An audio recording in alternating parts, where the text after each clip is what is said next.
പയ്യന്നൂരിൽ അനസ്തേഷ്യ നൽകിയതിന് പിന്നാലെ 1.5 വയസ്സുകാരൻ മരിച്ച കേസിലെ പ്രതിയായ ഡോക്ടർ അഞ്ജലി പൊതുവാൾ മുൻകൂർ ജാമ്യം തേടി. ഡോക്ടർമാരുടെ ഭാഗത്ത് ഗുരുതര ചികിത്സാ പിഴവ് ഉണ്ടായതായി മെഡിക്കൽ ബോർഡ് ഇന്നലെ വിലയിരുത്തിയിരുന്നു.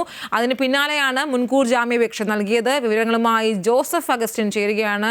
ജോസഫ്, ഈ ഒരു കുഞ്ഞിന്റെ മരണം ഡോക്ടർമാരുടെ അനാസ്ഥയാണ് എന്ന് ആദ്യം മുതൽ തന്നെ ആരോപണം ഉയർന്നിരുന്നു. ഇപ്പോൾ ഈ ഒരു അന്വേഷണത്തിലും അത് കണ്ടെത്തിയിരിക്കുകയാണ്. അതിനെ തുടർന്നാണ് ഇപ്പോൾ അഞ്ജലി പൊതുവാൾ മുൻകൂർ ജാമ്യവും തേടിയിരിക്കുന്നത്, അല്ലേ?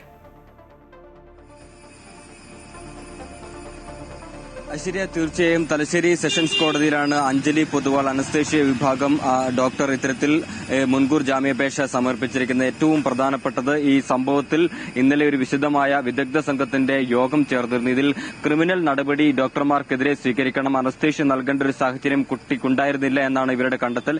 ഇതിന് തൊട്ടു പിന്നാലെയാണ് ഇത്തരത്തിൽ ഇവർ തലശ്ശേരി കോടതിയിൽ മുൻകൂർ ജാമ്യാപേക്ഷ സമർപ്പിച്ചത്. എന്തായാലും കഴിഞ്ഞ ദിവസം ഇവർ അന്വേഷണത്തോട് സഹകരിച്ചിരുന്നു. ആ അന്വേഷണത്തിൽ അവർ പറഞ്ഞ ഒരു പ്രധാനപ്പെട്ട കാര്യം, അനസ്തേഷ്യ നൽകേണ്ട ഒരു അടിയന്തര സാഹചര്യം കുട്ടിക്കുണ്ടായിരുന്നു, അതുകൊണ്ടാണ് ഇത്തരത്തിൽ അനസ്തേഷ്യ നൽകിയത്. തന്റെ ഭാഗത്തു നിന്ന് ഒരു ചികിത്സാ പിഴവും ഇല്ല എന്നാണ് ഇവർ പോലീസിനോട് ആവർത്തിച്ചത്. എന്തായാലും നിലവിൽ ഇപ്പോൾ തലശ്ശേരി കോടതിയിലാണ് ഇവർ ജാമ്യാപേക്ഷ സമർപ്പിച്ചിട്ടുള്ളത്.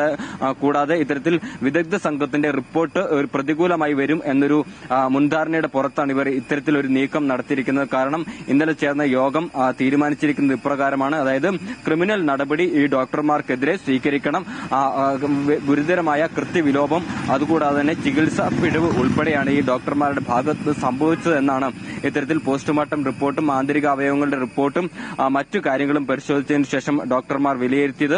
വിദഗ്ധ സംഘത്തിൽ ഗവൺമെന്റ് പ്ലീഡർ ഉൾപ്പെടെയുള്ള ആളുകളുണ്ട്. അതുകൊണ്ട് തന്നെയാണ് ഈ ക്രിമിനൽ നടപടിയുടെ ഒരു സാധ്യതകളെല്ലാം ഇന്നലത്തെ യോഗത്തിൽ വിശദമായ ചർച്ചയ്ക്ക് വന്നത്.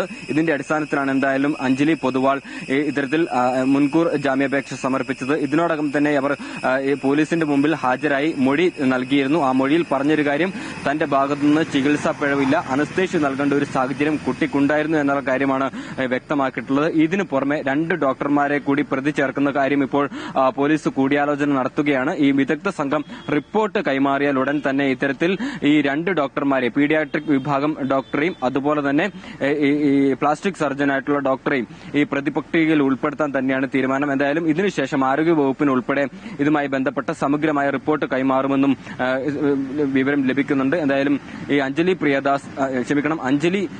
പൊതുവാൾ ഇതിനോടകം തന്നെ ഇത്തരത്തിൽ ഈ മുൻകൂർ ജാമ്യാപേക്ഷ തേടി മുൻകൂർ ജാമ്യാപേക്ഷ സമർപ്പിച്ചിരിക്കുകയാണ്. തലശ്ശേരി സെഷൻസ് കോടതിയിലാണ് ഇതുമായി ബന്ധപ്പെട്ട ജാമ്യാപേക്ഷ സമർപ്പിച്ചിരിക്കുന്നത്. ഐശ്വര്യ, ഈ ഡോക്ടർമാരുടെ ഭാഗത്ത് ഗുരുതര പിഴവുണ്ടായതായി മെഡിക്കൽ ബോർഡ് ഇന്നലെ കണ്ടെത്തിയിരുന്നു. അതിന് പിന്നാലെയാണ് മുൻകൂർ ജാമ്യാപേക്ഷയുമായി അഞ്ജലി പൊതുവാൾ നീങ്ങിയിരിക്കുന്നത്.